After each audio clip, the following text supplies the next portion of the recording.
Hello friends, welcome to exam alert YouTube channel. Exam alert YouTube চ্যানেলে সকলকে স্বাগত জানাই। তো ফ্রেন্ডস, আজকে আমরা আলোচনা করব ওয়েস্ট বেঙ্গল স্কুল সার্ভিস কমিশন গ্রুপ সি এর কাট অফ নিয়ে। যে গ্রুপ সি এক্সামটা হয়ে গিয়েছিল, গ্রুপ সি এবং গ্রুপ ডি, তার আজকে আমরা কাট অফ নিয়ে আলোচনা করব। তো আশা করি রেজাল্টটা কয়েকদিনের ভিতরে পাবলিশ হয়ে যাবে। তো আমরা আজকে যে কাট অফটা আলোচনা করব, সেই কাট অফের ধারে পাশে যদি তোমার নাম্বার থাকে, তো তুমি কিন্তু নিঃসন্দেহে ইন্টারভিউর প্রস্তুতি নিতে পারো, সাথে টাইপিং টেস্টেরও। তো আজকে আমরা আলোচনা করব গ্রুপ সি এর কাট অফ নিয়ে। তো তার আগে আমাদের কয়েকটা বিষয় একটু দেখে নিতে হবে। দেখো, 2016 সালে যে গ্রুপ সি ভ্যাকান্সি বেরিয়েছিল, তার টোটাল ভ্যাকান্সি ছিল 2358। 2358টা 2016 সালে গ্রুপ সি ভ্যাকান্সি বেরিয়েছিল, যেটা ক্যান্সেল হয়ে গিয়েছে। তারপরে 2023 সালে টোটাল ওল্ড এবং নিউ ভ্যাকান্সি মিলিয়ে 2358 আগের এবং পর 571, এই মিলিয়ে টোটাল 2989টা ভ্যাকান্সি 2026 সাল অর্থাৎ এইবারের জন্য দিয়েছে। বোঝা গেল? এবার এর মধ্যে আবার ভাগ আছে। দেখো, এর মধ্যে হচ্ছে টোটাল টেন্টেড ক্যান্ডিডেট কতজন আছে?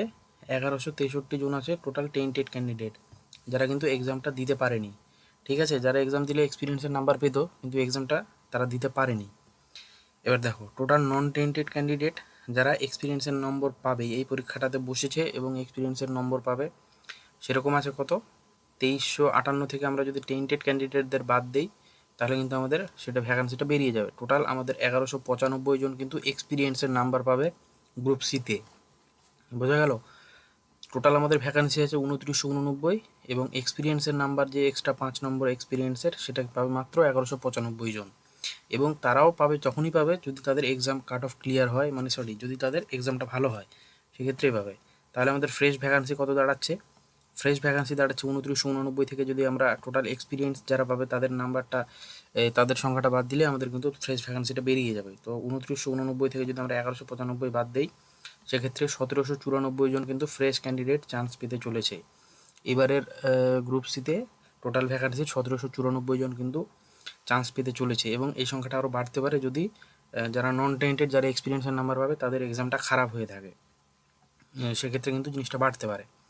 তো চলো এবার আমরা ক্যাটাগরি ওয়াইজ, জোন ওয়াইজ কিন্তু আমরা দেখে নিই। এই ক্ষেত্রে আমরা একটা জিনিস দেখব যে শুধু একটাতেই কোশ্চেনে এ এবং বি দুটো অ্যান্সার নেওয়া হয়েছিল, একটাতেই একটু নেওয়া হয়েছিল, তাছাড়া কিন্তু মোটামুটি সব অ্যান্সার এর ক্ষেত্রে ঠিকই আছে।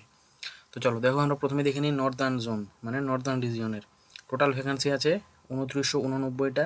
নর্দার্ন রিজিয়নের ভ্যাকান্সি আছে টোটাল 615টা। বোঝা গেল? নর্দার্ন রিজিয়নের ভ্যাকান্সি টোটাল 615। তাহলে আমরা দেখে নেব এবার নর্দার্ন রিজিয়নের কাট অফ কী হতে চলেছে। দেখো, নর্দার্ন রিজিয়নের কাট অফ হতে চলেছে আনরিজার্ভের জন্য 54 থেকে 55। তোমার যদি আনরিজার্ভ এবং নর্দার্ন রিজিয়ন থেকে বিলং করো, তোমার যদি মাত্র 54 থেকে 55 থেকে থাকে, তাহলে কিন্তু তুমি নিঃসন্দেহে ইন্টারভিউর জন্য প্রিপারেশন নিতে পারো। ওবিসি এর ক্ষেত্রে 52 থেকে 53, এবং ওবিসি বি এর ক্ষেত্রেও 52 থেকে 53, এটা যদি থেকে থাকে, তাহলে কিন্তু তোমরা নিঃসন্দেহে ইন্টারভিউর প্রস্তুতি নিতে পারো। এসসির ক্ষেত্রে এই কাট অফটা নর্দার্ন রিজিয়নের জন্য দাঁড়াবে 51 থেকে 52, এবং এসটির ক্ষেত্রে নর্দার্ন রিজিয়ন 49+, ইডাব্লিউএসের ক্ষেত্রে 50+, এবং পিএইচের ক্ষেত্রে সেটা 45+। তো নর্দার্ন রিজিয়ন থেকে যারা বিলং করো, তোমাদের যদি কাট অফ এই রেঞ্জের ভিতরে থেকে থাকে, তাহলে কিন্তু তোমরা নিঃসন্দেহে প্রিপারেশন শুরু করতে পারো। ঠিক আছে, এরপর দেখবো আমরা ইস্টার্ন রিজিয়নের। ইস্টার্ন রিজিয়নের আমাদের টোটাল ভ্যাকান্সি আছে কত? 2989। ইস্টার্ন রিজিয়নের ভ্যাকান্সি আছে 717টা। বোঝা গেল? ইস্টার্ন রিজিয়নের ভ্যাকান্সি আছে 717। তো যারা যারা ইস্টার্ন রিজিয়নে পড়ো, তোমাদের জন্য কাট অফ দেখে নাও। ইস্টার্ন রিজিয়নের ক্ষেত্রে ইউআরের ক্ষেত্রে কাট অফ থাকছে 54 থেকে 55। বোঝা গেল? ইস্টার্ন রিজিয়নে 54 থেকে 55 আনরিজার্ভ ক্যাটাগরি কাট অফ হতে চলেছে। ওবিসি এর কাট অফ হতে চলেছে 53 থেকে 54। ওবিসি বি এর ক্ষেত্রেও একই জিনিস, 53 থেকে 54, কারণ এবারে ওবিসি এ এবং ওবিসি বি এর কিন্তু খুব একটা পার্থক্য হবে না। এসসির ক্ষেত্রে সেটি দাঁড়িয়েছে ইস্টার্ন রিজিয়নের জন্য 52+, এসটির জন্য 50+, এবং ইডাব্লিউএস এর জন্য ইস্টার্ন রিজিয়নে 51+ দাঁড়িয়েছে কাট অফ। ঠিক আছে, এবং পিএইচের ক্ষেত্রে 46+। তো এই কাট অফ যদি থেকে থাকে এবং তুমি যদি ইস্টার্ন রিজিয়ন থেকে বিলং করে থাকো, তাহলে নিঃসন্দেহে কিন্তু প্রিপারেশনটা চালু রাখতে পারো। দেখো, তারপরে আমরা দেখবো south eastern region. South eastern region total আমাদের ভ্যাকান্সি ছিল 2989, এবং সাউথ ইস্টার্ন রিজিয়নের ভ্যাকান্সি মোটামুটি 443টা। একটু মিস্টেক হয়ে গেছিলো, 443টা টোটাল ভ্যাকান্সি আছে সাউথ ইস্টার্ন রিজিয়নের জন্য। তাহলে এর ক্ষেত্রে আমাদের কাট অফ কী হতে চলেছে? সম্ভাব্য কাট অফ দেখে নাও। ইস্টার্ন সাউথ ইস্টার্ন রিজিয়নে আনরিজার্ভের জন্য কাট অফ হতে চলেছে 55+, কিন্তু সাউথ ইস্টার্ন রিজিয়নে যাবে। ওবিসি এ এবং ওবিসি বি একই 53+, ওবিসি এ এবং ওবিসি বি 53+ থাকলে সাউথ ইস্টার্ন রিজিয়ন একটা সেফ জোনে থাকার সম্ভাবনা প্রবল। এসসির ক্ষেত্রে সেটা 52+, এসটির ক্ষেত্রে সেটা 50+, বোঝা গেল। এবং ইডাব্লিউএস এর ক্ষেত্রে সেটা 51+এ দাঁড়িয়েছে। পিএইচের ক্ষেত্রে সেটা 47+ বা 46+ও বলা যেতে পারে। তো সাউথ ইস্টার্ন রিজিয়নের জন্য এই হচ্ছে কাট অফ। তো এইরকম যদি কাট অফ থেকে থাকে তাহলে কিন্তু তোমরা নিঃসন্দেহে ইন্টারভিউ সাথে টাইপিং টেস্টের প্র্যাকটিসটা করতে পারো। তো যারা যারা নতুন তারা কিন্তু সকলে চ্যানেলটা সাবস্ক্রাইব করে দাও। এর পরবর্তীতে গ্রুপ ডি এর আমাদের যে কাট অফ সেটাও আসবে এবং পরবর্তীতে ইন্টারভিউ এবং টাইপিং টেস্টেরও প্র্যাকটিস কিন্তু এখানে করানো হবে, বোঝা গেল। তারপর দেখো এটা কিন্তু একদম অথেন্টিক কাট অফ, মোটামুটি খুব বেশি হলে 1 থেকে 0.5 একটু এদিক ওদিক হতে পারে। সাউদার্ন রিজিয়নের জন্য কাট অফ দেখো, সাউদার্ন রিজিয়ন আমাদের টোটাল ভ্যাকান্সি ছিল 2989, সাউদার্ন রিজিয়নের জন্য ভ্যাকান্সি আছে 491টা। ঠিক আছে, সাউদার্ন রিজিয়নের জন্য ভ্যাকান্সি আছে 491। তো দেখি সাউদার্ন রিজিয়নের জন্য আমরা কাট অফটা দেখে নিই। আনরিজার্ভের জন্য এখানেও 55+ কিন্তু কাট অফ থাকছে সাউদার্ন রিজিয়নের জন্য। ওবিসি এর জন্য কাট অফ থাকতে চলেছে 53 থেকে 54।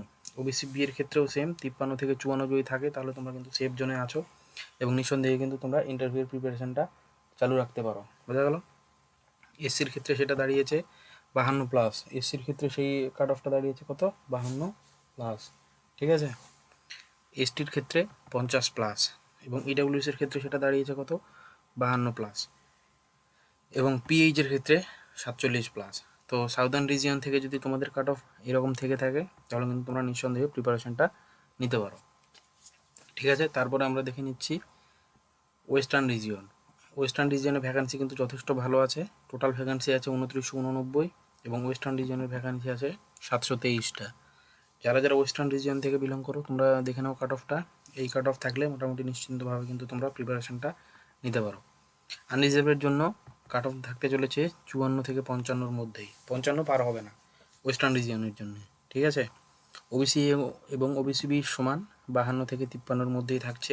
সবটাতে ওবিসি এবং ওবিসি বি সমান, কারণ ওবিসি এ এবং ওবিসি বি যে কেস হওয়ার পরে অনেকে কিন্তু ওবিসি এ থেকে বি হয়েছে, বি থেকে এ হয়েছে, তো সেক্ষেত্রে কিন্তু কাট অফটা সমান যেতে চলেছে, প্রায় খুব বেশি হলে এক কম বেশি।